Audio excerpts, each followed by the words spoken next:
The nanny was hired to take care of the millionaire's 7-year-old daughter. But as she walked into the room, she froze. The portrait on the wall was of her, still a baby, in the arms of an unknown woman. The old bus rattled to a stop at the edge of town, its brakes sighing like a tired old man. Emma Dixon gathered her worn duffel bag and stepped down onto the sun-baked sidewalk of Charleston, the humid air immediately clinging to her skin like a damp blanket. "You need directions, sweetheart," the bus driver called after her. Emma shook her head with a polite smile.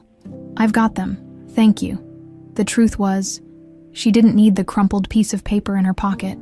The Ashford estate was infamous in Charleston, a grand old mansion that locals spoke of in hushed, reverent tones. Everyone knew where it was, even if few ever passed through its wrought iron gates. Squinting in the harsh sunlight, Emma pulled her phone from her pocket and checked the time. She had exactly 45 minutes to make it to the mansion. Her job interview had been conducted remotely, and Mr. Ashford's assistant had been clear. Punctuality was non-negotiable. She hailed a taxi and settled into the back seat, trying to steady her nerves. "Ashford Estate, please," she said, the words feeling strange on her tongue. The driver's eyes met hers in the rearview mirror. "You the new help. The new nanny," Emma corrected, smoothing her simple blue dress. It was the nicest one she owned, purchased specially for this occasion from a second-hand shop near the orphanage where she'd grown up. "Fancy place," the driver said, pulling away from the curb. "Not many get past those gates." Emma nodded, but said nothing more. She'd learned long ago that silence often served her better than words. The taxi wound through Charleston's historic streets, gradually leaving behind the bustle of downtown for the quieter, tree-lined avenues where old money lived behind tall hedges and elaborate security systems. When they finally pulled up to the massive iron gates of the Ashford estate, Emma felt a strange flutter in her chest. It wasn't just nerves, it was something deeper, an inexplicable sense that she was exactly where she was meant to be. "Good luck," the driver said as she paid the fare. His tone suggested she'd need it. The gates opened silently after she pressed the intercom button and stated her name. Emma stepped onto the long, winding driveway, gravel crunching beneath her practical shoes. The mansion loomed ahead, a stunning example of antebellum architecture, with imposing white columns and wraparound porches. It was both magnificent and intimidating, like something out of a Gothic novel. As Emma approached the front steps, the massive door swung open. An elderly woman with a stern face and impeccably styled silver hair stood in the doorway. Her uniform was crisp and professional, but it was her eyes that caught Emma's attention, sharp and assessing. But with a flash of something like recognition that was gone so quickly, Emma thought she might have imagined it. "Miss Dixon, I presume," the woman said, her voice carrying the soft lilt of a southern accent tempered by years of formal service. "I'm Nancy Williams, the head housekeeper." "Yes, that's me. It's nice to meet you, Mrs. Williams." "Just Nancy will do." She stepped aside. "Come in. You're right on time." The foyer was breathtaking. Marble floors, a sweeping staircase, and a crystal chandelier that cast prismatic rainbows across the walls, but there was a stillness to the air, as if the house were holding its breath. "Beautiful," Emma murmured. "Yes, it is," Nancy agreed, though there was something in her tone that suggested the beauty came at a price. "Follow me. I'll show you to your room first, then introduce you to Mr. Ashford and Miss Ella." Emma followed Nancy up the grand staircase and down a corridor lined with portraits of stern-faced men and women, generations of Ashfords staring down with cold eyes. Her room was tucked away in the east wing, modest compared to the opulence of the rest of the house, but still more luxurious than anything she'd ever called her own. "You have your own bathroom there," Nancy said, gesturing to a door in the corner. "Meals are served in the kitchen for staff unless otherwise specified. Your duties will primarily involve caring for Miss Ella, but Mr. Ashford may occasionally request additional assistance." "I understand," Emma nodded, setting her bag on the neatly made bed. "When will I meet them?" "Now," came a deep voice from the doorway. Both women turned. Robert Ashford stood there, tall and imposing in a perfectly tailored suit, his dark hair showing the first hints of silver at the temples. His face was handsome but taut, as if he rarely smiled, and his eyes, a startling blue, seemed to look right through Emma.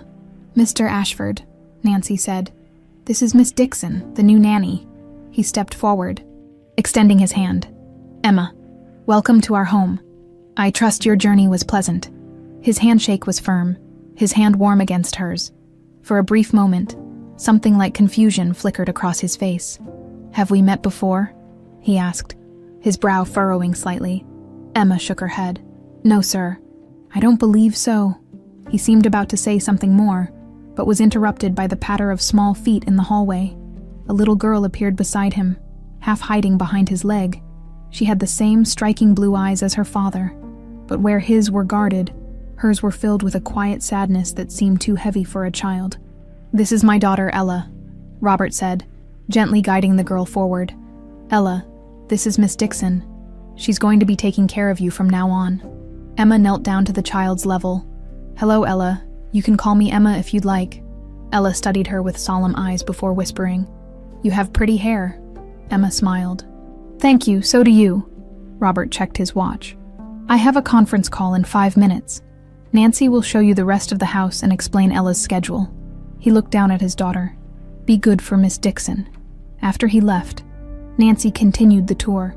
The mansion was even larger than it appeared from outside, with numerous rooms that seemed untouched for years. Throughout it all, Ella followed silently, watching Emma with curious eyes. The tour ended in the main drawing room, a grand space with floor-to-ceiling windows overlooking the manicured gardens.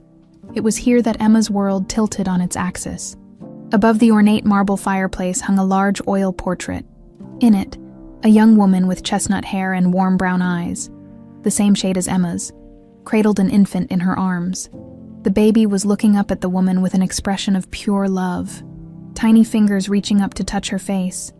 Emma felt the blood drain from her face. The baby in the portrait had her eyes, her distinctive eyebrow shape, even the small dimple in her right cheek. "Miss Dixon, are you all right?" Nancy was watching her intently. "That portrait," Emma managed to say, her voice barely above a whisper. "Who is that?" A shadow crossed Nancy's face. "Just an old family painting, nothing important." But it was important. Emma knew it with a certainty that resonated in her very bones. That baby in the portrait was her, and the woman holding her, the woman she'd never seen before in her life, had to be her mother at that moment. Standing in the grand drawing room of the Ashford mansion, Emma knew she had stumbled upon the first piece of a puzzle she hadn't even known existed, a puzzle that might finally answer the question that had haunted her entire life. Where did she come from? Emma barely slept that night. Every time she closed her eyes, she saw the portrait, the woman's gentle smile, the baby's familiar eyes, her eyes. It was impossible, yet somehow she knew it was true. Dawn was breaking when she finally gave up on sleep. She dressed quietly and made her way downstairs, remembering Nancy's instructions about the staff schedule. The kitchen would be coming alive soon. But for now, the mansion was eerily quiet. The portrait called to her. Emma slipped into the main drawing room, half expecting to find someone there to stop her. But the room was empty. Morning light streamed through the tall windows, illuminating the portrait in a soft golden glow. Up close, the details were even more striking. The woman, her mother, looked young, perhaps in her early 20s. Her eyes held a mixture of joy and something deeper, almost like sorrow or fear. The baby was about 6 months old, with a wispy dusting of dark hair and eyes that seemed too aware for an infant. "It's a beautiful piece, isn't it?" Emma jumped at the sound of Robert Ashford's voice. He stood in the doorway, already dressed in a tailored suit.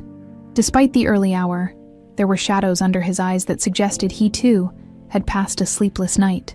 "I'm sorry," Emma stammered. "I didn't mean to." He waved away her apology. "No need to apologize. Art is meant to be appreciated." He approached, stopping beside her to gaze up at the portrait. "I painted it myself, actually." Emma couldn't hide her surprise. "You're an artist." A shadow of pain crossed his face. "Not professionally. It's just a hobby." He cleared his throat. "You seem particularly drawn to this one." "It's just, there's something about it," Emma said carefully. "The emotion in it is so raw." Robert's eyes never left the portrait. "Yes, some paintings come from a place beyond technique. This one came from somewhere else entirely." Before Emma could press further, The moment was broken by Nancy's arrival. "There you are, Miss Dixon. Breakfast is ready in the kitchen, and Miss Ella will be up soon." She cast a meaningful glance between Emma and Robert. "Mr. Ashford, you have a call with Tokyo in 15 minutes. "Thank you, Nancy." He nodded to Emma. "I'll leave you to your duties." Throughout the morning, Emma struggled to focus on her new responsibilities. Ella was a quiet child, watching Emma with those solemn blue eyes as she explained the day's schedule.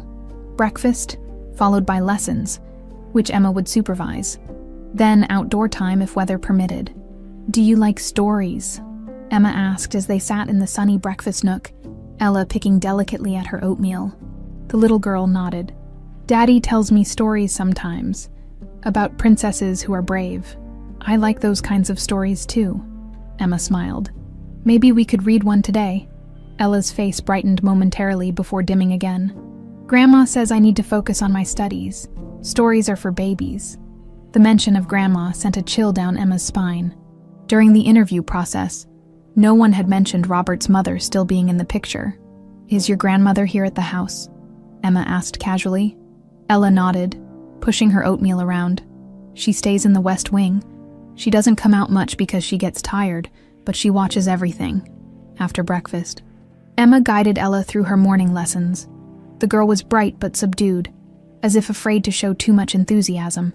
By lunchtime, Emma had earned a few small smiles, which felt like victories. "Miss Ella needs her rest after lunch," Nancy informed Emma when they brought the dishes to the kitchen. "It's your free hour. You might want to familiarize yourself with the house." Emma recognized the suggestion for what it was. An opportunity. "That sounds like a good idea. Is there anywhere I should avoid?" "The West Wing is private," Nancy said, her eyes meeting Emma's meaningfully. "And Mr. Ashford's study is strictly off limits unless you're invited." Once Ella was settled for her rest, Emma began a careful exploration of the mansion's first floor. She avoided the West Wing entirely, focusing instead on the public rooms of the house. In the library, she found herself drawn to a section of local history books. If the woman in the portrait was connected to the Ashfords, perhaps there would be some mention of her. Emma was so absorbed in scanning the shelves that she didn't hear the approaching footsteps until it was too late. "The new nanny, I presume." The voice was like ice wrapped in silk. Emma turned to find herself face to face with an elderly woman in a wheelchair. Despite her age and apparent frailty, there was nothing weak about Madame Agnes Ashford.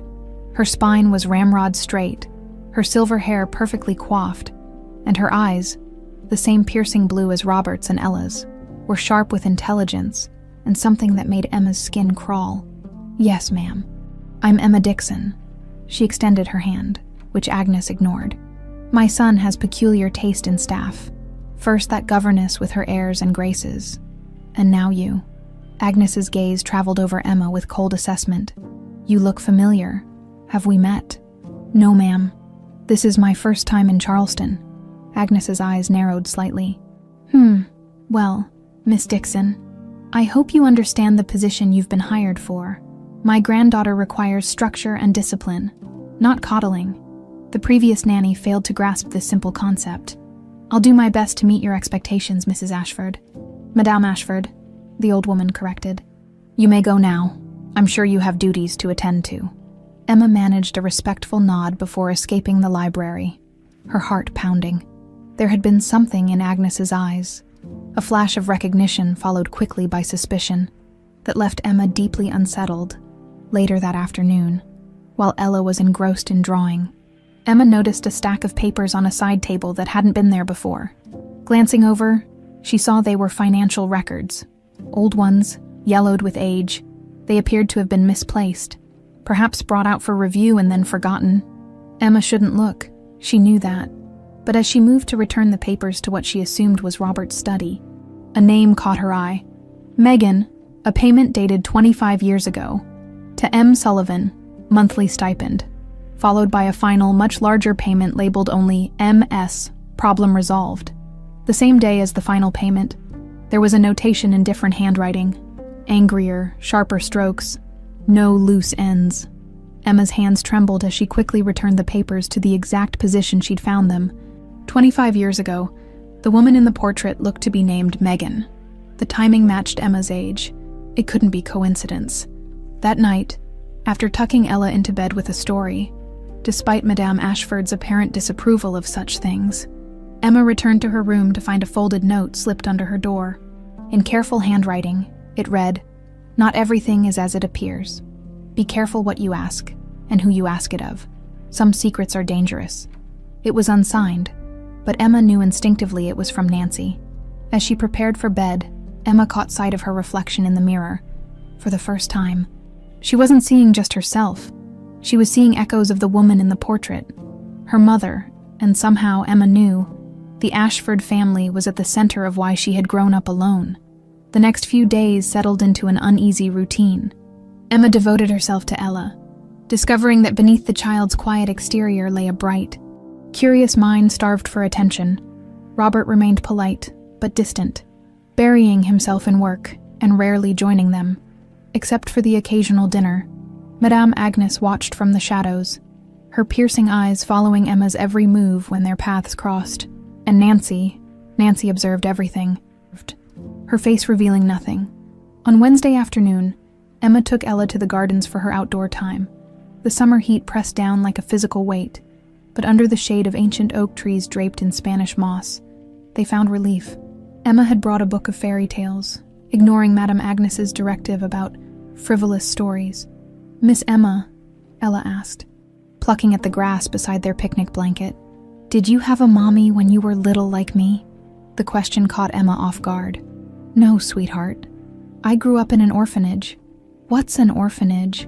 "It's a place for children who don't have parents to take care of them." Ella's brow furrowed. "But everyone has parents." "Yes, but sometimes parents can't take care of their children, for different reasons. Like my mommy," Ella said matter-of-factly. "Daddy says she had to go to heaven when I was a baby." Emma nodded, choosing her words carefully. "That's right, and your daddy loves you very much." "Daddy's sad a lot," Ella observed, twisting a blade of grass between her small fingers. "Grandma says it's because he thinks about bad things too much." Before Emma could respond, a movement caught her attention.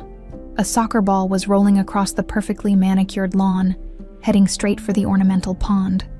"Oh no!" Ella jumped up. Racing after the ball, what happened next seemed to unfold in slow motion. Ella reached the ball just as it teetered on the edge of the pond. As she lunged for it, her foot slipped on the damp stone border, and she pitched forward toward the water. Emma was already running. She reached Ella just in time. Grabbing the back of her dress and pulling her back from the edge, they both tumbled onto the grass, Ella landing safely on top of Emma. "Miss Dixon, Miss Ella," Nancy's voice called out as she hurried across the lawn. "Are you all right?" Emma sat up, checking Ella for injuries.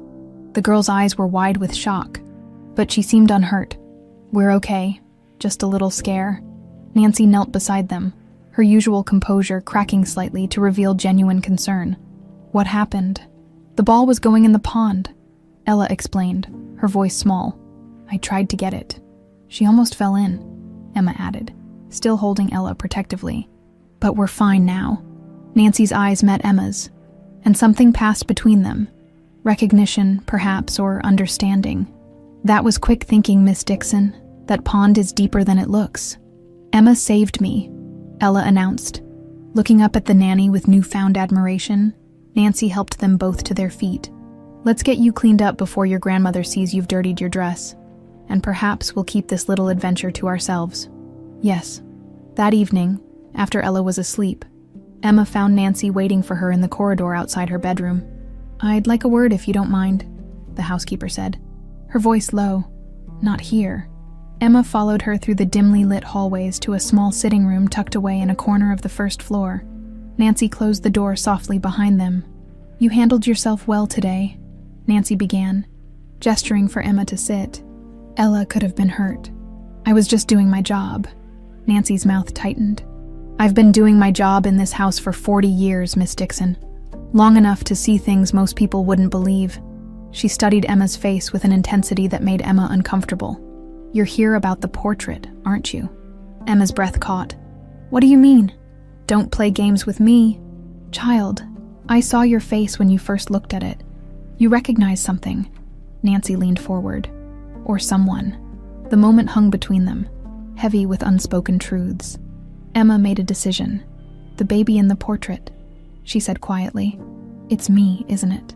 Nancy didn't answer directly. Instead, she asked, "What do you know about your parents?" "Nothing. I was left at St.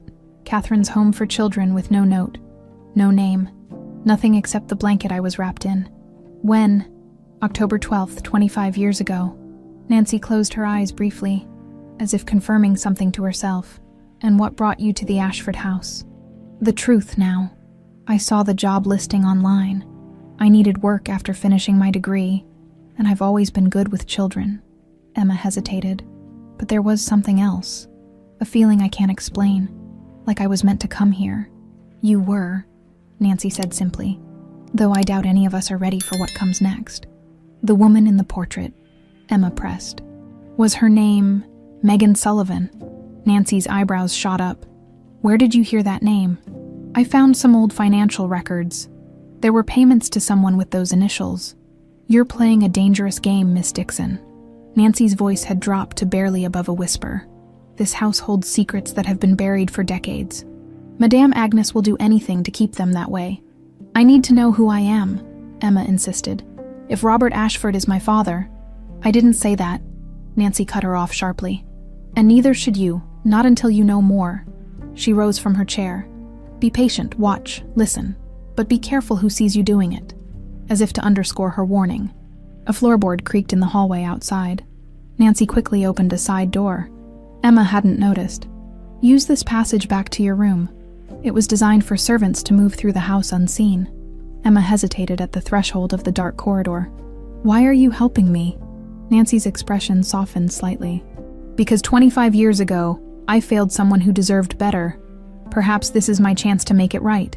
The next morning, Madame Agnes summoned Emma to her private sitting room in the West Wing. The room was stifling, heavy drapes blocking most of the sunlight despite the summer heat outside.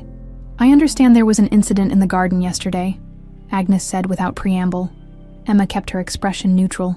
"Just a small misadventure with a ball, Madame Ashford. Nothing serious. My granddaughter could have been injured, but she wasn't. I made sure of that." Agnes's fingers tapped against the arm of her wheelchair. "You seem to have made quite an impression on Ella. She spoke of little else at breakfast. She's a wonderful child." "Indeed, and precious to this family." Agnes's cold blue eyes fixed on Emma. "I've been looking into your background, Miss Dixon. St. Catherine's Home for Children is rather far from Charleston." Emma's heart raced, but she kept her voice steady. "I wanted a fresh start. How convenient that you found one here." Agnes's smile didn't reach her eyes. "I wonder, what would you do if you discovered your fresh start was built on quicksand?" Before Emma could respond, the door opened and Robert entered. He looked surprised to find Emma there. "Mother, I didn't realize you had company. Just getting better acquainted with Miss Dixon," Agnes replied smoothly. "After all, she's responsible for my only grandchild." Robert's gaze shifted between them, sensing the tension. "Is everything all right?" "Perfectly fine," Agnes said. Miss Dixon was just leaving, as Emma slipped past Robert. He caught her arm gently. "Ella told me what happened yesterday. Thank you for keeping her safe." The genuine gratitude in his voice was a stark contrast to his mother's cold suspicion. For a moment, looking into his blue eyes, so like his daughter's, Emma couldn't help wondering if he truly had no idea who she was, or if, like everyone else in this house, he too was hiding behind a carefully constructed facade. The tension in the Ashford mansion grew thicker in the days following Emma's confrontation with Madame Agnes. Staff members whispered in corners, falling silent whenever Emma approached.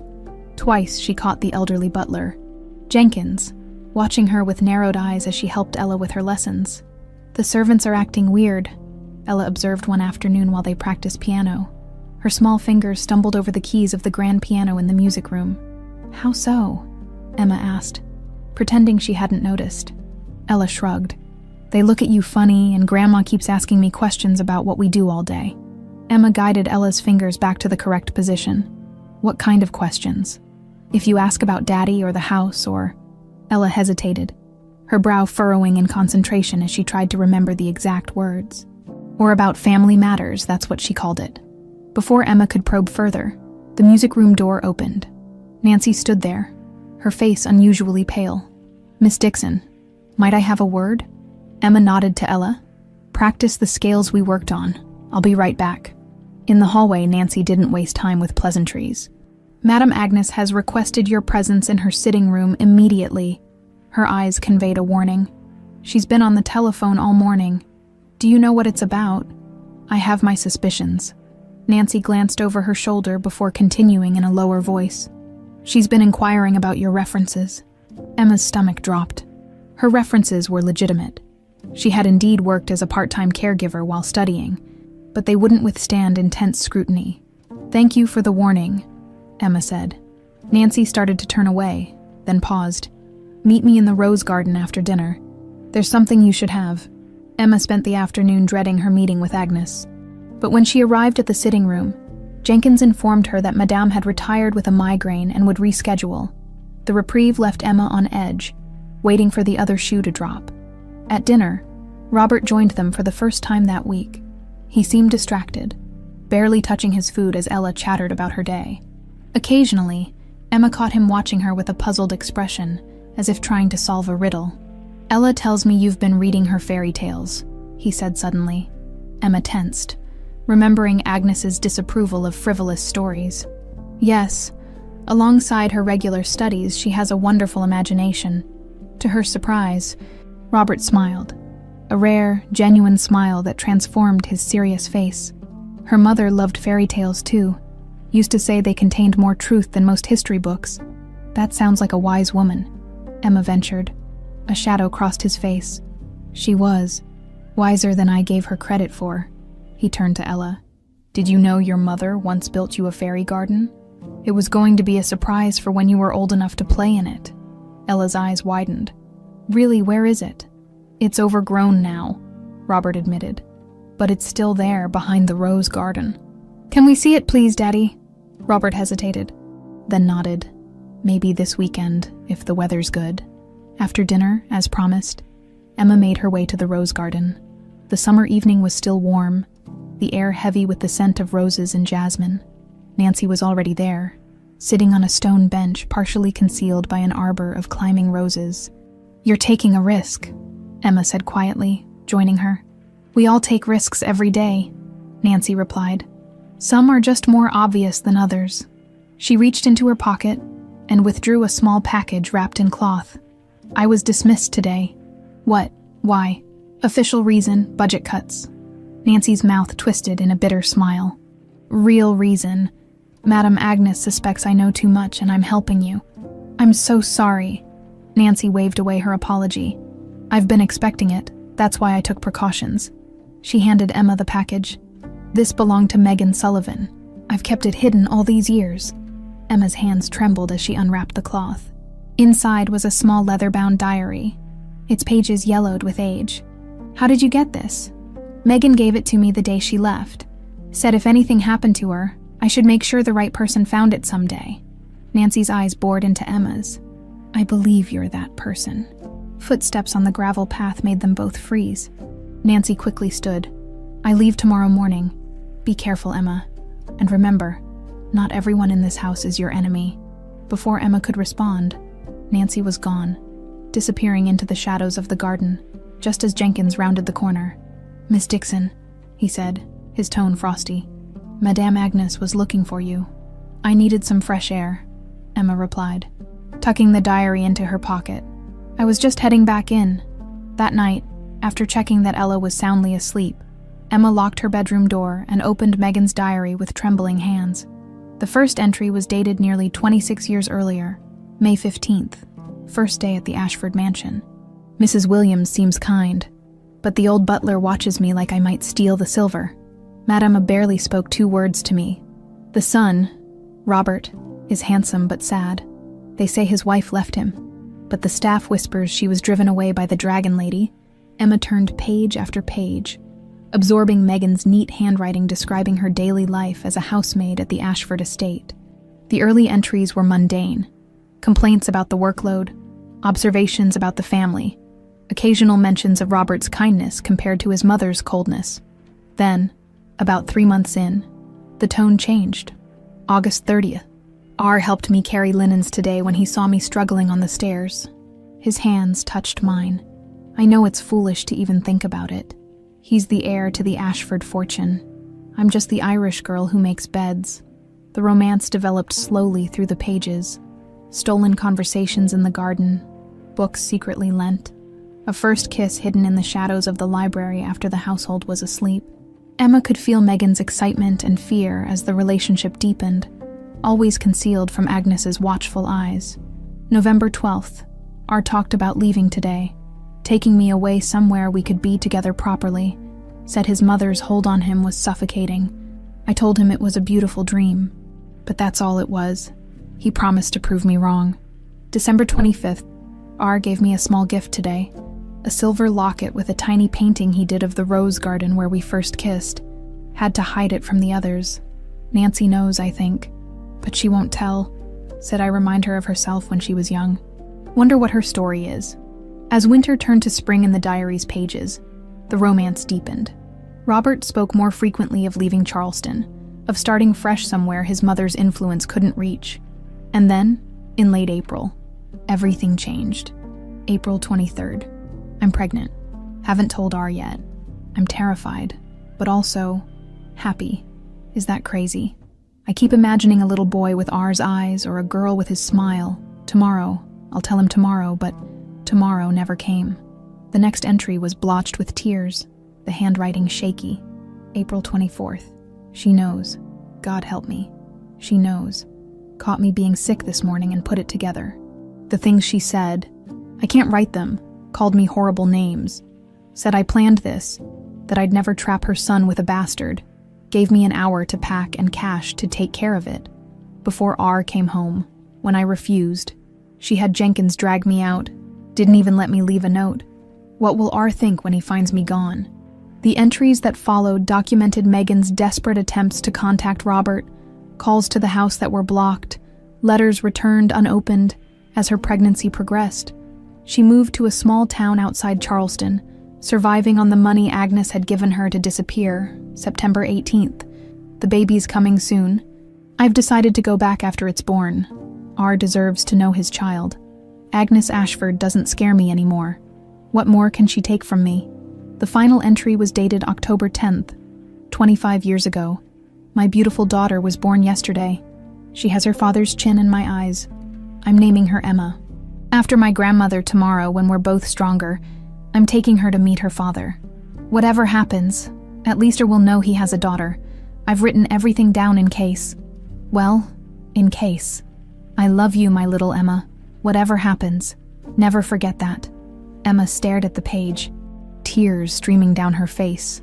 October 10th, 2 days before she was left at the orphanage. What had happened in those missing days? And who had taken her to St. Catherine's? The diary confirmed what Emma had suspected.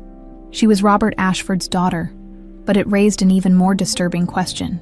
What had happened to Megan Sullivan after she wrote that final, hopeful entry? Emma couldn't sleep after reading Megan's diary. The words echoed in her mind, painting a picture of a young woman full of hope and love. Her mother. As dawn broke, Emma made a decision. She needed proof beyond the diary, something concrete to connect her to this house. After helping Ella dress for breakfast, Emma took advantage of the household's morning routine to slip into the library. She'd noticed a section of family records during her previous explorations, leather-bound volumes documenting births, marriages, and other significant Ashford events. If Robert had truly believed his child died, there might be some record of it. The library door creaked open just as Emma pulled down the volume labeled 1990-2000. Good morning, Miss Dixon. Emma nearly dropped the book. Robert stood in the doorway, his expression unreadable. Mr. Ashford, she managed, clutching the volume. I was just looking for some local history for Ella's lessons. He stepped into the room, closing the door behind him. Interesting choice. Our family records aren't particularly exciting reading material. Emma placed the book back on the shelf with reluctant fingers. I apologize, I shouldn't have. It's fine, he said, studying her face with an intensity that made her uncomfortable. Actually, I've been meaning to speak with you. Nancy's departure was rather sudden. Yes, it was, Emma agreed cautiously. She left me a rather cryptic note. Robert moved to the window. Looking out over the gardens, she said I should pay more attention to what's right in front of me. He turned back to Emma. Any idea what she meant by that? Emma's heart pounded. Was this the moment to reveal everything? But Nancy's warning echoed in her mind. Be careful who you trust. Perhaps she meant Ella, Emma suggested. She's growing up so quickly. Robert nodded slowly, though his eyes suggested he wasn't entirely convinced. Perhaps. He checked his watch. I have meetings all morning, but I wondered if you and Ella might join me for lunch in the garden today. There's a place I'd like to show her. The fairy garden I mentioned. She'd love that, Emma said, genuinely pleased for Ella's sake. As Robert turned to leave, Emma took a risk. Mr. Ashford, may I ask you something personal? He paused, hand on the doorknob. You may ask. The woman in the portrait, the one in the drawing room. Who was she? A heavy silence filled the library. For a moment, Emma thought he might refuse to answer. Someone I loved very much, he finally said, his voice tight with emotion. Someone I failed. After he left, Emma returned to the family records, quickly finding what she sought. There, in precise handwriting, was an entry dated October 15th, 25 years ago. Infant daughter of Robert Ashford and Megan Sullivan, deceased. Stillborn, below it, in different handwriting, Agnes's, Emma guessed, was a note, matter concluded, no record to be maintained in public registry. The diary hidden safely in her room told a different story. Megan had given birth to a healthy baby girl named Emma on October 10th. What had happened in those 5 days between her birth and the falsified record of a stillborn child? And why did the entry list Megan as deceased? The morning dragged as Emma went through the motions of Ella's lessons, her mind racing with questions. By lunchtime, dark clouds had gathered, threatening rain. Robert sent word that they'd have lunch in the conservatory instead of the garden. The conservatory was a magnificent glass structure filled with exotic plants and comfortable seating. Ella skipped ahead, excited by the break in routine. Daddy promised to tell me about the fairy garden, she confided to Emma as they entered. Do you think there are real fairies? If there are fairies anywhere, it would be in a garden made with love, Emma replied, touched by the child's enthusiasm. Robert joined them a few minutes later, bringing a picnic basket prepared by the kitchen staff. As they ate sandwiches and fruit, he described the fairy garden he and Ella's mother had planned before her death. We were going to add a small pond with lily pads, he explained, and tiny houses hidden among the flowers. Your mother believed every child should have a magical place to dream. Was she pretty? Ella asked, a question that clearly caught Robert off guard. Very, he said softly. She had a beautiful smile. Like Miss Emma's smile, Ella asked innocently. Robert's eyes met Emma's across the table. Yes, he said after a pause. Very much like Miss Emma's. The moment was interrupted by Jenkins, who appeared at the conservatory door. Sir, your mother is asking for you. She says it's urgent. Robert excused himself, promising to return soon. Once he was gone, Emma helped Ella collect shells from a decorative display to make fairy houses later. They were so engrossed in their task that they didn't notice the conservatory door opening again. What a charming domestic scene. Madame Agnes sat in her wheelchair, Jenkins standing behind her like a sentinel. Her voice was pleasant, but her eyes were cold as they fixed on Emma. Grandma. Ella ran over to kiss her cheek. We're making fairy houses. How lovely, Agnes said, though her tone suggested otherwise. Jenkins, would you take Ella to the kitchen for some ice cream? I'd like a word with Miss Dixon. Once they were alone, Agnes wheeled herself closer to Emma. Nancy Williams was dismissed for overstepping her boundaries. I hope you're not making the same mistake. Emma met her gaze steadily. I'm just doing my job. Are you? Agnes withdrew an envelope from her lap. I've been making inquiries about you, Miss Dixon. Specifically, about your time at St. Catherine's. Emma's mouth went dry. What about it? It's interesting. The timing of your arrival there, October 12th, 25 years ago, just 2 days after a certain, unfortunate incident connected to this family. Agnes tapped the envelope against her knee. Quite a coincidence. I don't know what you're talking about, Emma said, fighting to keep her voice steady. Agnes smiled thinly. No, then perhaps you can explain why you have the same distinctive birthmark on your left shoulder that my son described on his stillborn daughter. Emma couldn't hide her shock. She did indeed have a small, crescent-shaped birthmark on her shoulder. one she'd never mentioned to anyone at the mansion. "Oh, yes," Agnes continued, clearly enjoying Emma's discomfort. "Robert insisted on seeing the baby before they took her away, quite distressed about the whole thing, kept talking about a crescent moon birthmark, just like her mother's. The baby didn't die, did she?" Emma asked quietly, finally laying her cards on the table. "As far as this family is concerned, she did." Agnes's voice was like ice. "And that's how it will remain. Robert deserves to know the truth. My son has suffered enough. He's finally moving forward after losing that woman. I won't have you destroying his life and this family's reputation with wild claims." Agnes leaned forward. "You will resign your position, effective immediately. I've prepared a generous severance package, enough for you to establish yourself comfortably far from Charleston." Emma stared at the envelope Agnes held out. "And if I refuse, then I'm afraid certain information about your background checks will need to be shared with the proper authorities. False references are a serious matter, Miss Dixon." Emma felt a chill run down her spine. "You knew who I was from the beginning, didn't you? That's why you hired me." "I suspected," Agnes admitted. "The resemblance is unfortunate. I needed to confirm before taking action." "What happened to Megan Sullivan?" Agnes's face hardened. "She died in childbirth, as the records clearly show." "I don't believe you. Believe what you want. The truth is whatever history records it to be." Agnes placed the envelope on the table. "You have until tomorrow morning to pack your things and leave. If you attempt to speak to my son before then, you'll regret it." After Agnes left, Emma remained in the conservatory, the envelope untouched on the table. Rain had started to fall, drumming against the glass ceiling like a warning. Outside, lightning flashed, illuminating the grounds for a brief moment. In that flash, Emma spotted a figure standing in the rain.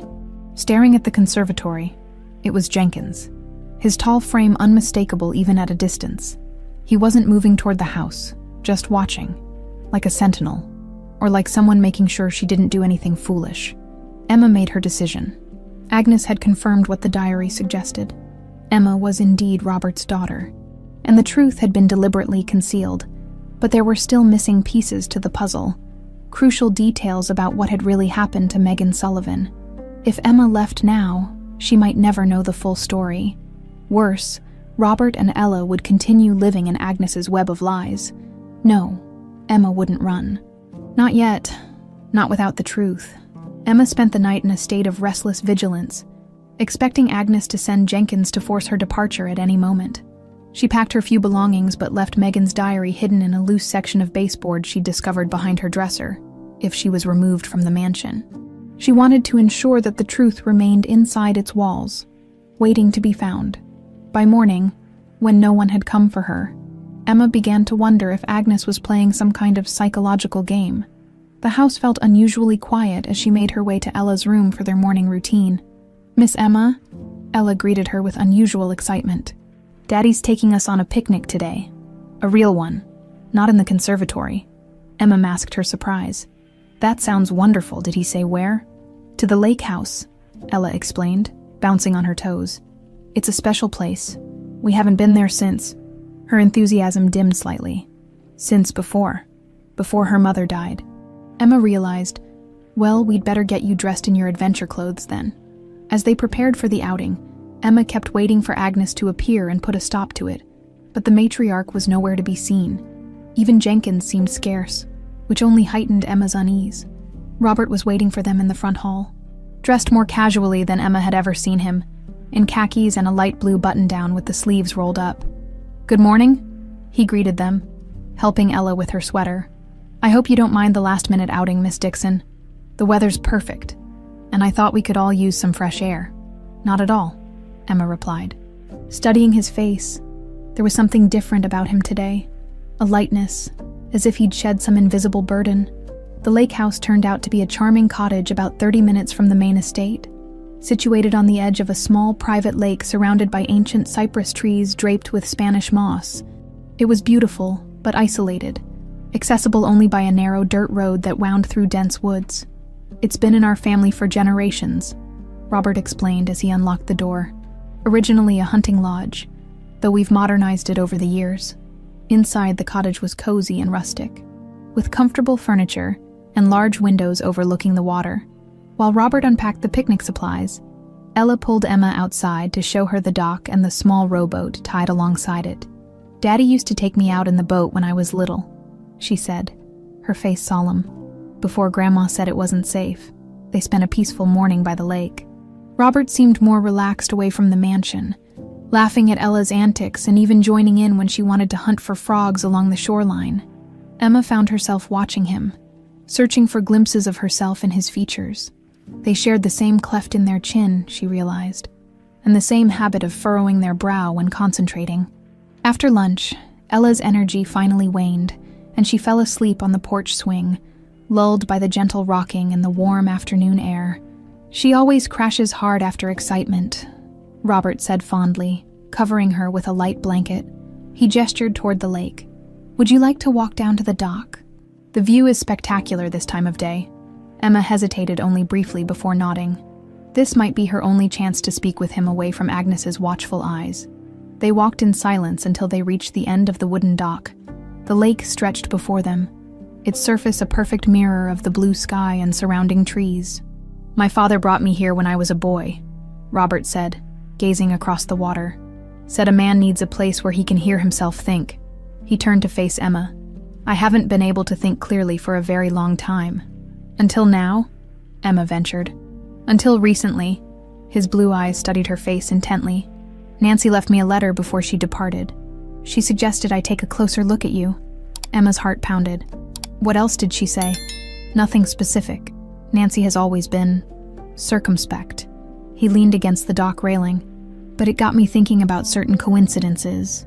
Your age, your arrival in Charleston, the way you looked at that portrait the first day." Emma took a deep breath. It was now or never. "It's not a coincidence," she said quietly. "I was born on October 10th, 25 years ago. My mother's name was Megan Sullivan." Robert went perfectly still, his knuckles whitening as he gripped the railing. "That's impossible," he whispered. "My daughter died. Megan died in childbirth." "No, she didn't." Emma reached into her pocket and withdrew a folded copy of the most crucial pages from Megan's diary. "I have her diary. She gave birth to a healthy baby girl. Me. She was planning to bring me to you the next day. But something happened." Robert's hands trembled as he took the pages. Emma watched his face as he read, witnessing the progression of emotions: disbelief, shock, and finally, a devastating realization. "My mother told me Megan ran off with another man," he said, his voice raw. "When she came back months later claiming the baby was mine, there were complications. The baby was stillborn. Megan didn't survive the delivery." He looked up, his eyes haunted. "I never questioned it. I was too destroyed to question anything." "Your mother lied," Emma said gently. "I was left at St. Catherine's Home for Children on October 12th, just 2 days after I was born. Someone took me there. Someone who wanted me safe but away from you. This can't be." But even as he denied it, Robert was studying her face with new awareness, seeing the resemblance that had been in front of him all along. "I have a birthmark," Emma said, "a crescent shape on my left shoulder. Your mother knew about it. She said you saw it on your daughter before they took her away." Robert staggered slightly, bracing himself against the railing. "I did. The doctors let me see her. Just for a moment. She had Megan's birthmark. I remember thinking it was like a sign, connecting them even in death." His voice broke. "But you're saying..." "I'm saying I'm your daughter." Emma's own voice wavered. "And I think your mother did something terrible to make sure you never knew." For a long moment, Robert said nothing, just stared out at the water as if it might offer some escape from the truth crashing down around him. "Why would she do this?" he finally asked, more to himself than to Emma. "From what I've gathered, she thought Megan wasn't good enough for you. She called her a trap." "She was wrong," Robert said fiercely. "Megan was everything. Kind, smart, genuine, everything my mother despised because she couldn't control it." He turned to Emma, his expression hardening. "We need to confirm this properly." "A DNA test?" Emma asked. He nodded. "I know someone who can do it discreetly. If what you're saying is true." He couldn't seem to finish the thought. "If it's true, what then?" Emma pressed, before Robert could answer. A child's scream pierced the air. "Ella!" they both exclaimed in unison, already running back toward the cottage. They found her on the porch steps, clutching her ankle, tears streaming down her face. "I woke up and you were gone," she sobbed as Robert knelt beside her. "I tried to follow, but I fell." "It's okay, sweetheart," Robert soothed, examining her ankle. "Just a sprain, I think. Let's get some ice on it." As they tended to Ella's injury, the moment of revelation between them was temporarily set aside, but Emma could feel Robert watching her as she helped comfort Ella, seeing her not just as his daughter's nanny now, but as something much more complicated. The drive back to the mansion was quiet, Ella dozing in the back seat with her ankle propped up on a pillow. About halfway there, Robert broke the silence. "I'll arrange for the test tomorrow," he said, his voice low. "Until then, we should behave normally, my mother." He hesitated. "If what you suspect is true, she's more dangerous than either of us realized." Emma nodded, thinking of the cold calculation in Agnes's eyes when she'd confronted her in the conservatory. "She told me to leave by morning, threatened to expose some supposed issues with my references if I didn't." Robert's jaw tightened. Of course she did. He glanced in the rearview mirror at his sleeping daughter. "Don't worry about that. I'll handle my mother." As they approached the mansion, Emma could see a figure in one of the upper windows. Agnes, watching their return with an expressionless face. "Remember?" Robert murmured as he helped Ella from the car. "Nothing has changed until we know for certain." But everything had changed. Emma could feel it in the way Robert looked at her now, with a mixture of wonder and trepidation, and in the way her own heart both expanded and constricted at the possibility that she had finally found her father. The question that remained was what Agnes Ashford would do when she discovered her carefully constructed house of lies was about to collapse. The mansion felt different that evening, charged with an electric tension that seemed to hum in the very walls. Emma helped put Ella to bed, reading an extra long story to soothe the girl's disappointment about her sprained ankle. "Will you stay until I fall asleep?" Ella asked, her small hand clutching Emma's. "Of course," Emma promised, smoothing the child's hair as she watched Ella drift off. Emma was struck by the realization that this little girl might be her half-sister. The thought filled her with both wonder and fierce protectiveness. When she finally slipped out of Ella's room, Emma found Jenkins waiting in the hallway, his tall frame silhouetted against the dim corridor lighting. "Madam Ashford requests your presence in the West Wing," he said, his voice devoid of emotion. At this hour, Emma checked her watch. It was nearly 10 o'clock. Madam does not concern herself with conventional schedules. Jenkins gestured for her to follow. "This way, please." As they walked through the darkened house, Emma's mind raced. Had Agnes somehow discovered what happened at the lake house? Had she been watching them, or did she have Robert's phone tapped? Nothing seemed too extreme for a woman who had apparently orchestrated the separation of a father from his child for 25 years. Agnes's private sitting room was dimly lit by a single lamp, casting long shadows across the antique furniture. The elderly woman sat in her wheelchair by the window, gazing out at the night. "You're still here," Agnes said without turning around. "I believe I made myself clear yesterday. I thought we should discuss this further," Emma replied, forcing herself to remain calm. "Running away isn't my style." Agnes turned her wheelchair slowly to face Emma, her blue eyes icy. "No, I suppose it isn't. You're stubborn like your mother." The direct acknowledgement surprised Emma. "So you admit it, that I'm Megan's daughter. And Robert's," Agnes added with distaste. "The resemblance is unfortunate. I should have seen it immediately. Why did you hire me?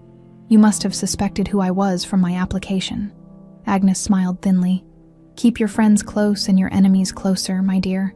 I needed to know what you knew, what your intentions were when Nancy began helping you. I realized the situation required management. You call separating a father from his child for 25 years management?" Emma couldn't keep the anger from her voice. "I call protecting my family's legacy management," Agnes snapped. "That Irish girl was nobody, a housemaid with delusions of grandeur. She seduced my son, tried to trap him with a pregnancy. Robert was destined for better things. He loved her. He was infatuated," Agnes corrected. "There's a difference. Love doesn't threaten to destroy everything a family has built over generations." Emma stepped closer, emboldened by anger. What did you do to her? The diary ends the day after I was born. She was planning to bring me here, to show Robert his daughter.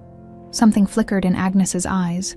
Calculation, perhaps, or the faintest hint of unease. As I told you before, she died in childbirth. Tragic, but not uncommon. I don't believe you. Your belief is irrelevant. What matters is what can be proven. Agnes wheeled herself to a small writing desk and removed an envelope. The same one she had offered Emma before. My offer still stands. Take this and leave Charleston tonight. Start a new life somewhere far away. And if I refuse, if I tell Robert everything I know, then things will become very unpleasant. Agnes's voice hardened. Not just for you, but for my son and granddaughter as well. Do you really want to destroy their lives with unsubstantiated claims from a woman's diary? Emma thought of Robert's face at the lake house. The shock and pain when he realized he might have been robbed of not just the woman he loved, but their child as well. Robert deserves the truth, she said firmly. The truth, Agnes scoffed.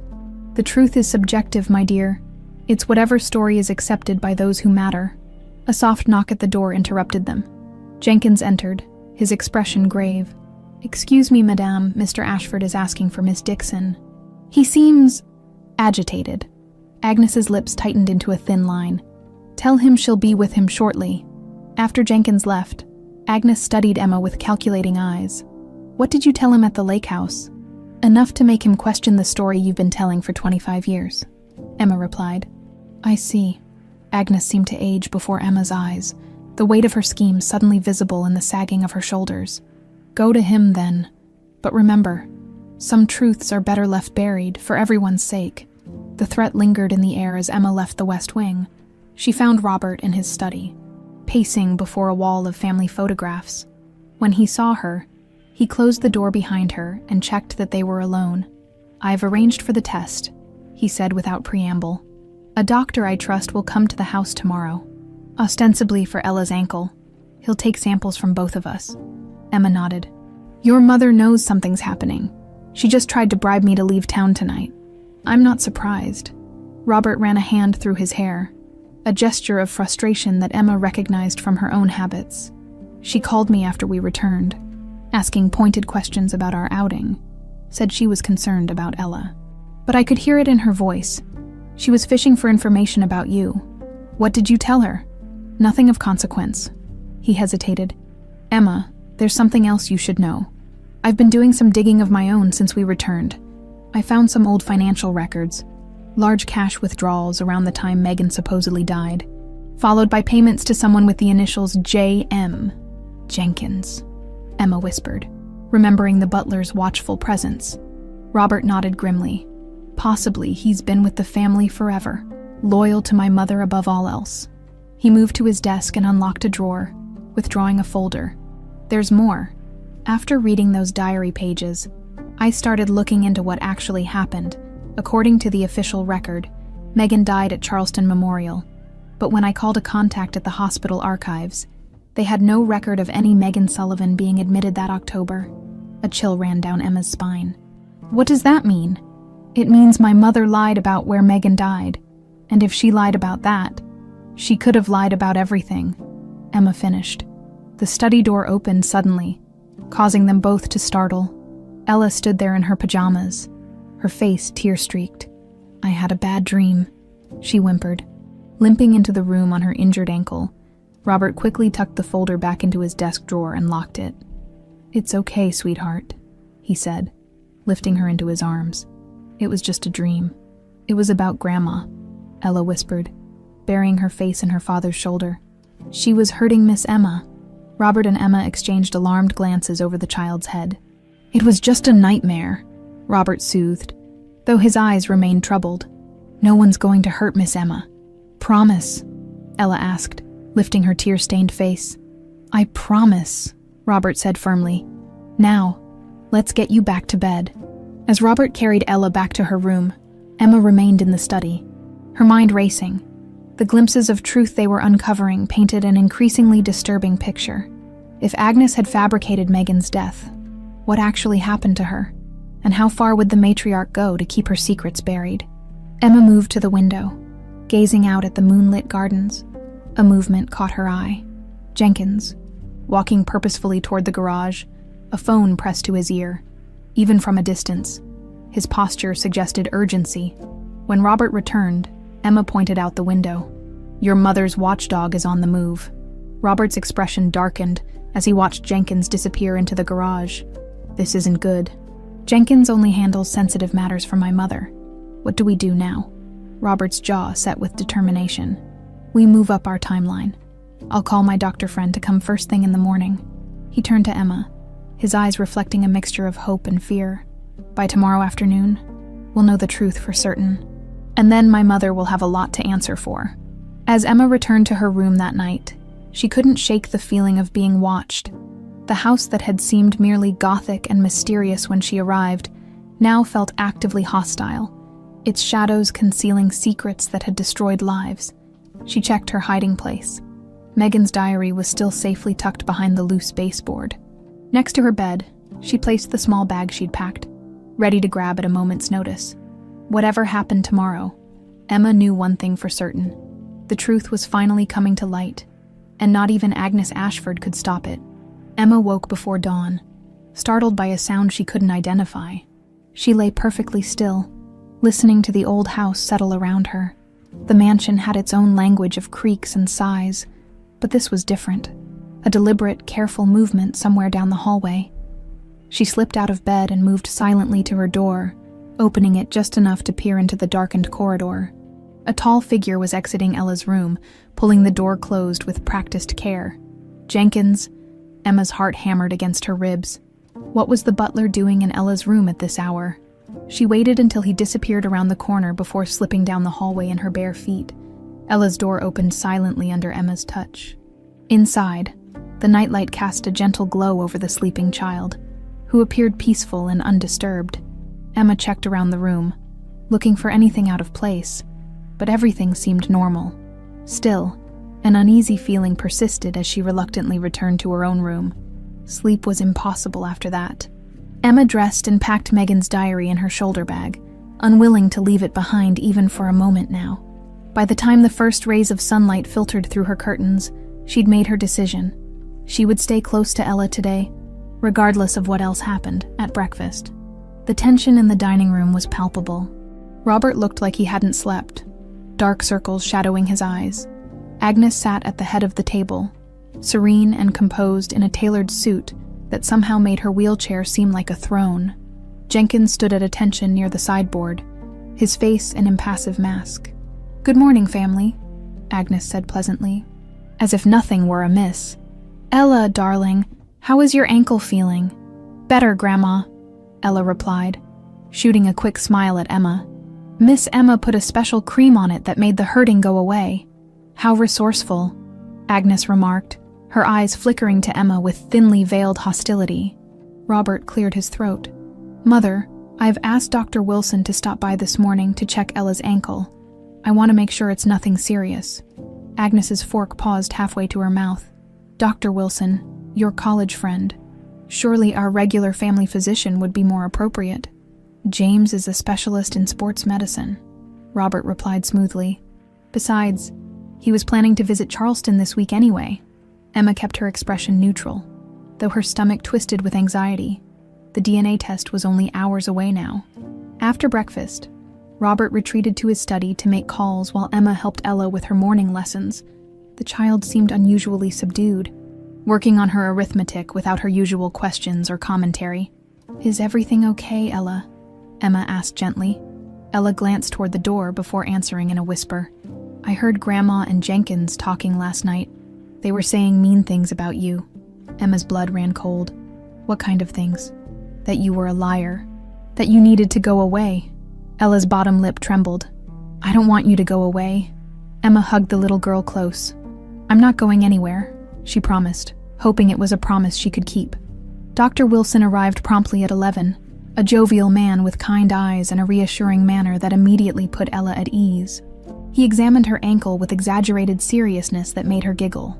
"Well, Miss Ella, I'd say this is a grade A, first-class mild sprain," he announced, writing out a prescription with flourish.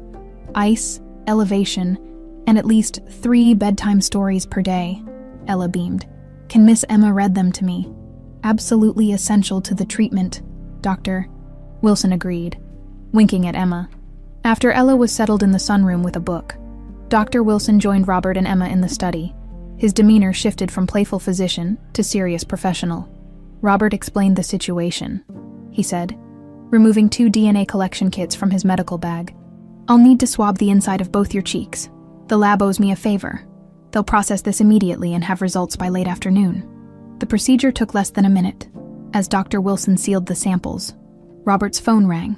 He glanced at the screen and frowned. It's my mother's attorney, he said. I should take this. While Robert stepped into the hallway, Dr. Wilson turned to Emma. I've known Robert since we were 18, he said quietly. Never seen him this shaken.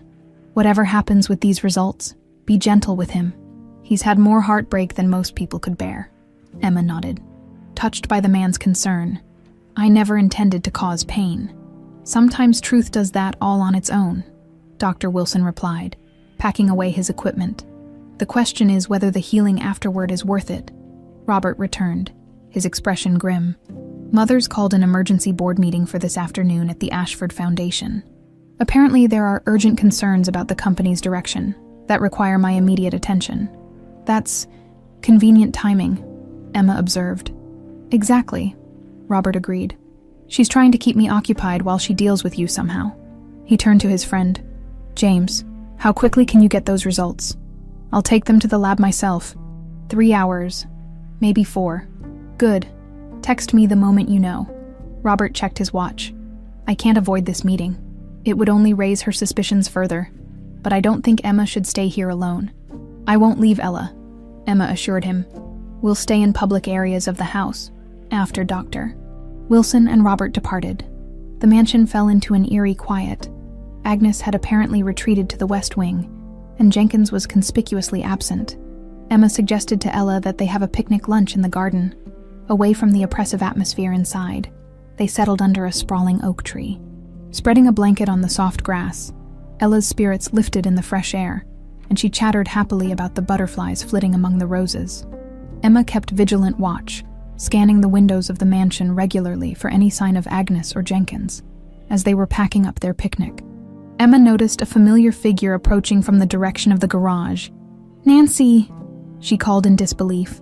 The former housekeeper hurried toward them, her usually immaculate appearance disheveled, as if she'd dressed in haste. Thank goodness you're still here, Nancy said, slightly out of breath. I've been trying to call, but the lines to the house have been blocked. What's happening? Emma asked, instinctively moving closer to Ella. Nancy's expression was grave. Jenkins came to my apartment this morning. He was drunk, rambling about fixing a problem for Madame Agnes. The same problem he fixed 25 years ago. A chill ran down Emma's spine. He was talking about Megan. Nancy nodded. He said something about another loose end to tie up. When I pressed him, he mentioned your name. She glanced at Ella, who was watching them with wide, confused eyes. We need to get both of you somewhere safe until Robert returns. Miss Nancy, Ella exclaimed. Suddenly recognizing the housekeeper, she ran to hug the older woman. Did you come back to stay? Not exactly, sweetheart, Nancy said, returning the hug. I came to help Miss Emma with something important. She lowered her voice, addressing Emma again. Jenkins has been Madame's fixer for decades. If she's set him on you, you're in danger. Emma made a quick decision. We'll go to the lake house. Robert gave me the key yesterday, and Agnes won't think to look for us there right away. They moved quickly, gathering only essential items from the house. Emma left a note for Robert explaining where they'd gone, hiding it in the secret compartment of his desk that he'd shown her the previous evening. As they drove away from the mansion in Nancy's car, Emma felt a mixture of relief and trepidation. They were temporarily safe, but the truth about Megan's fate still eluded them. And somewhere in Charleston, a laboratory was processing the DNA that would either confirm or deny what Emma already felt in her heart. The lake house looked different in the harsh midday sun, less charming, more isolated, as Nancy helped Ella explore the small collection of board games in the living room cabinet. Emma's phone vibrated with a text message. It was from Robert, and contained only 3 words. Test confirms everything. Emma stared at the screen. emotions cascading through her in waves. After 25 years, she finally knew with certainty who she was. Robert Ashford was her father. She had a family, a real family, but the shadow of Agnes Ashford's deception still loomed over that family, and the mystery of what happened to Megan Sullivan remained unsolved. As she looked out at the placid lake, Emma wondered if the healing Dr. Wilson had spoken of was even possible in the face of such calculated cruelty. The afternoon stretched into evening at the lake house. Emma paced by the window, checking her phone every few minutes, though reception was spotty at best. After his initial text confirming the DNA results, Robert had sent one more message.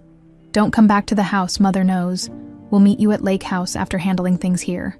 That had been 3 hours ago. He should have been here by now, Emma said, glancing anxiously at Nancy, who was playing a board game with Ella on the floor.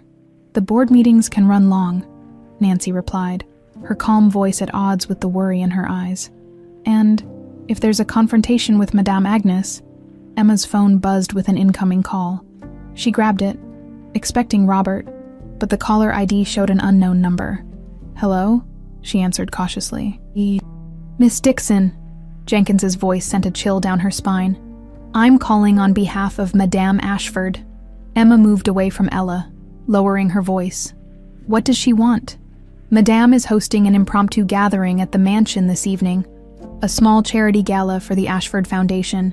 She requests your presence, along with Miss Ella and Mrs. Williams." "A gala, now?" Emma couldn't keep the disbelief from her voice. "Tell her we're not interested in her games." "This isn't a game, Miss Dixon." Jenkins's tone shifted, becoming almost pleading. "Mr. Ashford has requested your presence as well. He believes it's time to clear the air, as it were, in public, where certain actions would be inadvisable." Emma's mind raced. Was Robert using the gala as protection? A public setting where Agnes couldn't easily dismiss or threaten Emma. "Let me speak to him," she demanded. "He's currently greeting guests. Madame asked me to convey that this is an opportunity to resolve matters amicably. For everyone's sake." After hanging up, Emma relayed the conversation to Nancy, who looked deeply skeptical. "It's a trap," the housekeeper declared.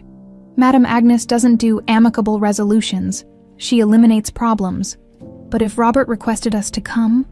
Emma glanced at Ella, who was now curled up on the sofa with a book, oblivious to the tension. Maybe he's found something. Proof about what happened to Megan. Maybe he's planning to confront Agnes publicly. Nancy seemed unconvinced. "And maybe Madame Agnes is using Robert to lure you back." In the end, curiosity and hope outweighed caution. They agreed to attend but took precautions. Nancy called a friend at the Charleston Police Department, leaving a detailed message about their concerns and where they were headed. "Just in case," she said grimly. When they arrived at the mansion, it was transformed. Soft lights illuminated the gardens, valets directed cars, and the sounds of a string quartet drifted from the ballroom. Elegantly dressed guests mingled on the terrace, cocktails in hand. "I don't like this," Nancy murmured as they entered through a side door, avoiding the main entrance where Agnes might be greeting guests. Ella, freshly dressed in a pretty blue dress they'd stopped to purchase on the way, was wide-eyed with excitement. "It's like a princess party. Stay close to us." "Sweetie," Emma told her, scanning the crowded rooms for Robert. They found him in the library, deep in conversation with Dr. Wilson. When he saw them, relief washed over his face. "You came," he said, embracing Ella before turning to Emma. His eyes held a mixture of joy and apprehension. "I wasn't sure you would. Jenkins said you wanted us here," Emma replied, studying his face. "Was that true?" "Yes and no. Mother announced this gala suddenly, invited half of Charleston society, said it was to celebrate a new chapter for the Ashford family." His jaw tightened. "When I confronted her about the DNA results, she suggested we discuss it here. Tonight, said it was time the truth came out." "And you believed her?" Nancy asked incredulously. Robert shook his head. "Of course not. But I realized this might be our best opportunity, with witnesses everywhere. She can't simply dismiss you or threaten you, and I've taken additional precautions." He nodded toward a distinguished older man talking to a small group nearby. "Judge Harrison, an old family friend. I've already spoken to him privately about our suspicions, and He indicated a serious-looking woman by the fireplace. The district attorney. You're building an alliance, Emma realized. I'm making sure my mother can't bury the truth again, Robert corrected. James has the DNA results. We have Megan's diary, and I've found something else. Financial records showing payments to the county coroner's office around the time Megan supposedly died. A hush fell over the room as Agnes Ashford appeared in the doorway, resplendent in a midnight blue gown that complemented her wheelchair. Her silver hair was swept up elegantly, and diamonds glittered at her throat and ears. "Robert, darling, you're neglecting our guests," she chided, her gaze sliding over Emma and Nancy with cold assessment before settling on Ella with a warm smile. "Come give Grandma a kiss, precious." Ella moved forward, but Emma instinctively placed a hand on the child's shoulder. Holding her back slightly, Agnes's smile tightened almost imperceptibly. "Miss Dixon, so good of you to join us. And Nancy, what an unexpected surprise." "Mother," Robert said, his voice steady, "we need to talk." "Of course, dear, but first let's have a toast." She gestured to Jenkins, who appeared with a silver tray of champagne flutes. A special vintage to celebrate family, both old and new. Emma watched as Jenkins distributed the glasses. When he reached her, she noticed his hand trembling slightly, spilling a few drops on the tray. "Actually," Robert interjected, taking the glass intended for Emma, "I think we should use the special reserve I had brought up from the cellar. Jenkins, would you exchange these, please?" A flicker of something, alarm, crossed Agnes's face, before her composed mask returned. "Really, Robert, this champagne is perfectly adequate." "I insist," Robert said, locking eyes with his mother, "for such an important occasion," as Jenkins reluctantly took back the tray. Ella tugged at Emma's hand. "I'm thirsty," she whispered. "Let's get you some juice," Emma suggested, grateful for the excuse to step away from the tense standoff between Robert and Agnes.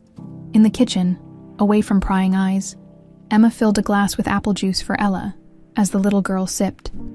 Emma noticed a strange odor coming from one of the sinks, sharp and chemical, like cleaning fluid, but stronger.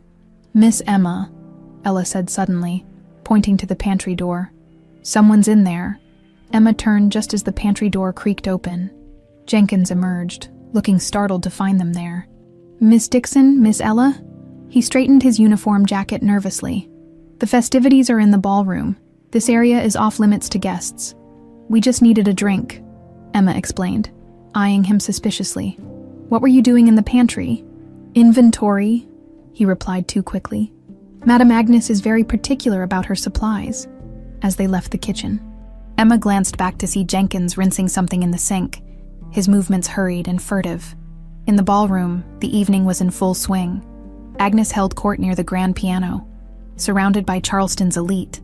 Robert stood nearby, his posture tense despite his social smile, when he saw Emma and Ella return. He excused himself and made his way to them. "Everything all right?" he asked, his voice low. "I'm not sure," Emma replied, describing what she'd seen in the kitchen. Jenkins was acting strange, and there was a chemical smell. Robert's expression darkened. "Stay here with Nancy and Ella. Don't eat or drink anything unless I've checked it first." As he moved toward the kitchen, Agnes called out, "Robert, dear, where are you rushing off to? It's time for your speech." All eyes turned to Robert, who paused, clearly torn between investigating Jenkins's activities and maintaining the public facade. "Go," Emma whispered. "I'll watch Ella." Nancy leaned close as Robert reluctantly moved to the center of the room. "I don't like this one bit. Keep Ella close." Agnes's smile was triumphant as Robert began speaking about the Ashford Foundation's charitable work. Emma scanned the room, a sense of foreboding building in her chest. Jenkins had reappeared, standing at attention near the ballroom entrance, his eyes fixed on Emma with an intensity that made her skin crawl. As Robert concluded his speech to polite applause, Agnes wheeled herself to his side. "And now," she announced, "a toast to family and new beginnings." Jenkins appeared with a fresh tray of champagne. This time Agnes took 2 glasses herself, personally handing one to Emma. "To truth," she said, her blue eyes cold as ice despite her smile. Emma took the glass but didn't drink, watching as Agnes sipped from her own.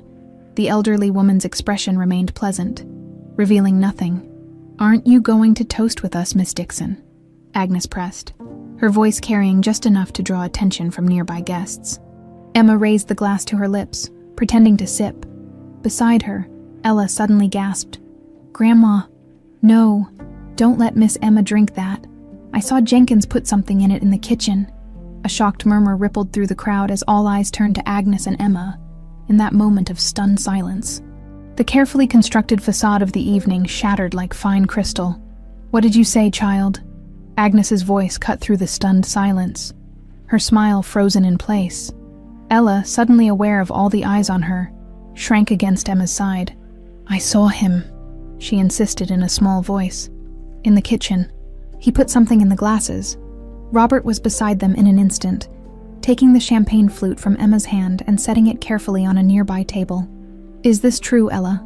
he asked, kneeling to his daughter's level. She nodded, tears welling in her eyes. "He had a little bottle.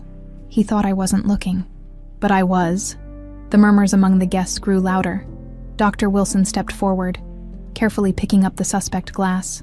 "I can have this analyzed immediately," he offered, his voice carrying enough for the nearby guests to hear. Agnes's composure slipped momentarily, her eyes darting to Jenkins, who stood rigidly by the door, his face ashen. "This is absurd," she declared, forcing a laugh. "The imagination of children. Jenkins has been with this family for 40 years. "That's right," Nancy said, stepping forward. 40 years of doing your dirty work, madame, including what happened to Megan Sullivan 25 years ago." A collective gasp rippled through the crowd. The district attorney, who had been watching the scene unfold with professional interest, moved closer. "This is neither the time nor place for such ridiculous accusations," Agnes snapped, gripping the arms of her wheelchair. "Robert, control your staff." But Robert's attention was fixed on Jenkins, who had begun inching toward the exit. "Stop him," he ordered, and 2 waiters quickly blocked the butler's path. "Robert," Agnes's voice rose sharply, "you're making a scene over nothing. The girl is confused, that's all." "Like I was confused when you told me Megan died in childbirth." Robert's voice was low but carried in the hushed room. "When you told me my daughter was stillborn." Another wave of shocked whispers swept through the guests. Judge Harrison pushed through the crowd to stand beside Robert, his presence lending gravity to the unfolding drama. Agnes's face hardened. "Everything I've done has been for this family, for you." "No," Robert contradicted, his voice gaining strength. "It was for yourself, for your idea of what this family should be." He gestured to Emma. "You knew who she was the moment she applied for the position, didn't you? That's why you insisted we hire her, so you could control the situation." "Control," Agnes scoffed. "I was protecting you from another fortune hunter, just like her mother." "Her mother wasn't after my money," Robert replied, his voice thick with emotion. "Megan loved me, and you couldn't stand that she made me happy in a way your controlled world never could." In the tense silence that followed, Jenkins suddenly bolted, shoving past the waiters and fleeing toward the kitchen. Robert nodded to the district attorney, who quickly followed, phone in hand. Agnes's eyes narrowed as she watched her faithful servant abandon her. When she turned back to the room, her demeanor had shifted. Gone was the social mask. In its place was something harder, colder. "You want the truth." "Robert," her voice was like steel. "The truth is that Irish girl was nothing. A servant who got above herself. She would have ruined everything we built. So you sent her away," Robert pressed. "But what happened after Emma was born? The diary shows Megan was alive and well after the birth, planning to bring Emma to me." Agnes's silence was damning. "What did you do to her?" Robert's voice broke. "What was necessary?" Agnes replied coldly. The admission hung in the air, shocking in its callousness. Nancy stepped forward, fury etched on her face. "Tell them what was necessary," she challenged. "Tell them how you sent Jenkins to take care of the problem, when you found out Megan was coming back with proof the baby was Robert's. Tell them what no loose ends really meant in those accounting ledgers." Agnes's gaze hardened as she stared at her former housekeeper. "You forget yourself, Nancy." "No, I've been silent too long," Nancy retorted.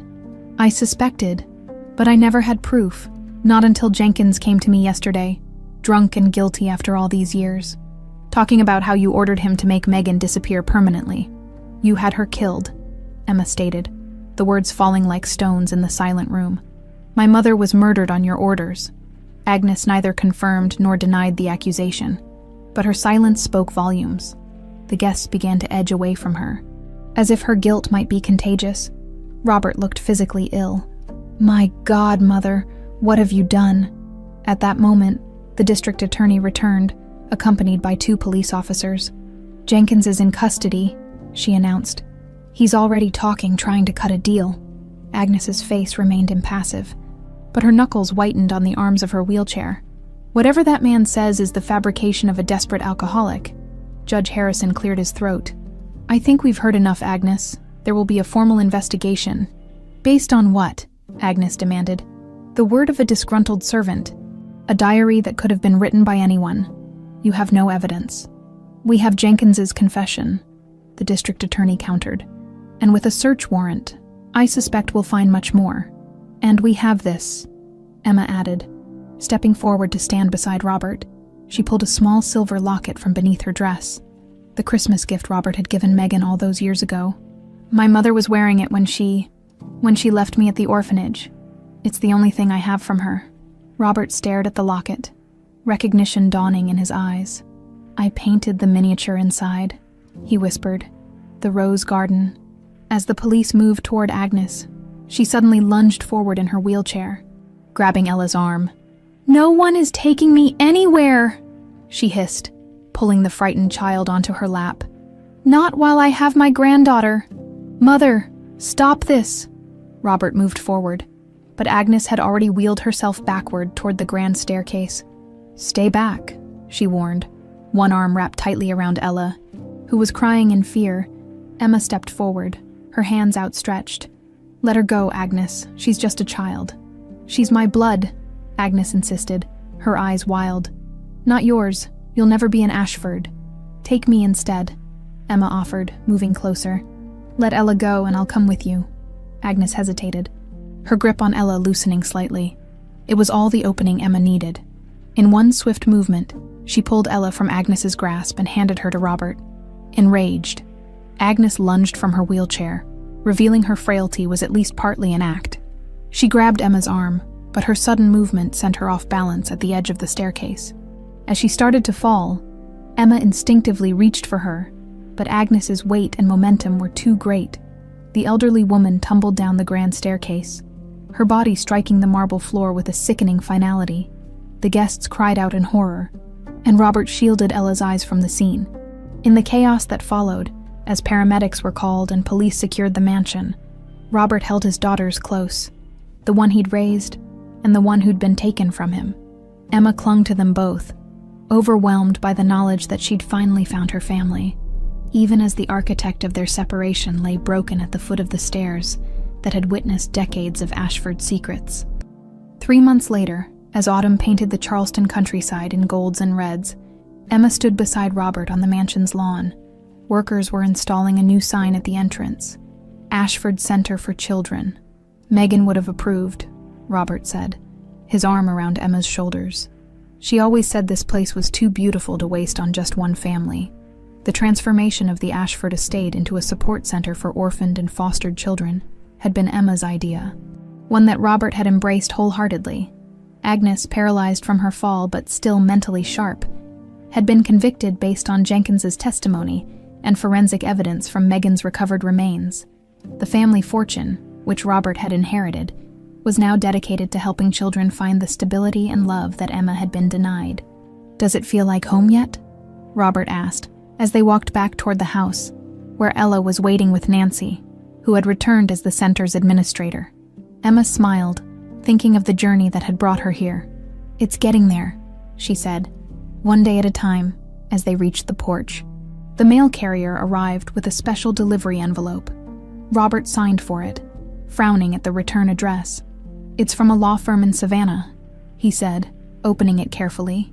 Inside was a single photograph and a letter. The photograph showed a young man around Emma's age, with familiar eyes and a cleft in his chin that matched Robert's. "What is it?" Emma asked, noting Robert's shocked expression. He handed her the letter, his hand trembling slightly.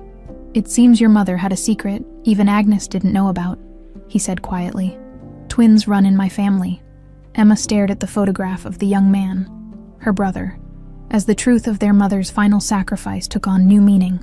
Megan had separated her twins, sending them to different orphanages to double their chances of escaping Agnes's reach. And now, 25 years later, the circle was finally complete. The truth, buried for so long beneath layers of deception, had found its way to the light.